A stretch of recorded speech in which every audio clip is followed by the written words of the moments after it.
ओम क्रीं महाकाल्यै नमः।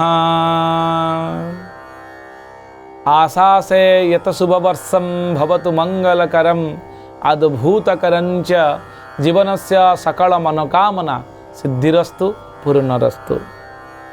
इंग्राजी नववर्षर तृतीय दिवस रे आपण मानकु अनेक अनेक शुभेच्छा और शुभ अभिनंदन। दर्शक बंधु, आज आम जानिबा सप्तांग जहाँकि आपण माने प्रत्येक दिन देखुछंती से सप्तांग रे रहिछि कौन, आज दिनर कौन रही गुरुत्व, कौन रही विशेषत्व, आसतु आम जानिबा। आज हूँ पौष धनुमास 19 दिन जनवरी 3 तारिख रही आपणकर सौरी बासर अर्थात शनिवार रही। देवाभिषेक पूर्णिमा आज रही। महाप्रभुंकर राजाधिराज बेश देखा मिल। कलारंग घोड़ लगी आज प्रभु हेबे।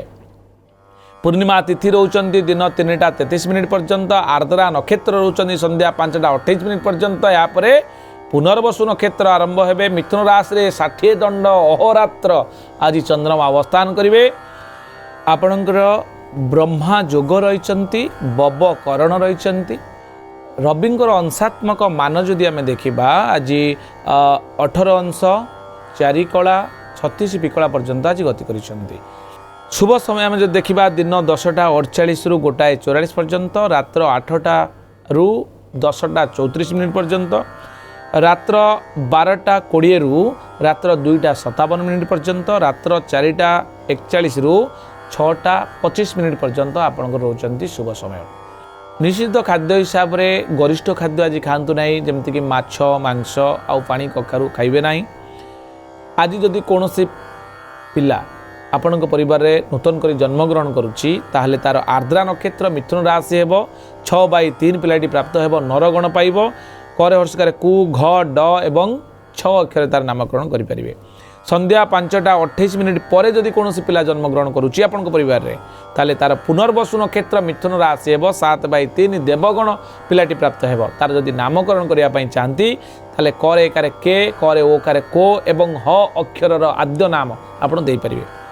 शनिवार थिबारु पिलाटी न्यायशील हेब, न्यायवान हेब। कर्मचंचलतार टिके धीर मंदर गति देखा मिल।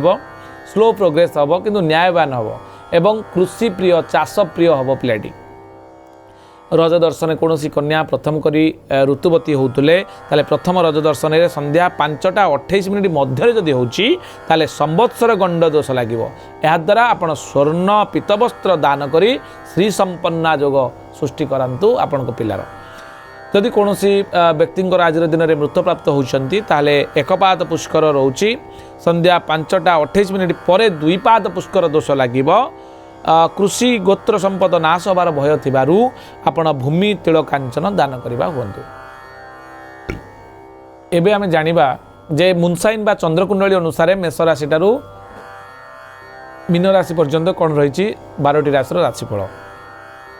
मेष राशि रे आपण धन प्राप्ति योग, वृष राशि रे धन व्यय योग, मिथुन राशि रे आपण शुभ दिन आज दिनटी आपण पई बहुत भलरे कटिबो। कर्कट राशि रे अनिद्रा कष्ट अनुभव करि पारंती। सिंह राशि रे द्रव्य लाभ योग, कन्या राशि रे आपणकर खुशी आउ शांति योग, तुला राशि रे कर्मक्षेत्र रे शुभत्व अनुभव करिवे, विचार राशि रे असम्मान पाई पारंती, सतर्क रहिबे। सफलता योग धनु राशि रे, मकर राशि रे द्रव्य प्राप्ति योग, कुंभ राशि रे सफलता योग, मीन राशि रे ऋण वृद्धि योग रही। ये संपूर्ण सूचना जहाँ आपण आगे उपस्थापना करागला। आज एतिक दर्शक बंधु, पुणी देखा आसंता काली आज सप्तांग कार्यक्रम। नमस्कार, जय जगन्नाथ।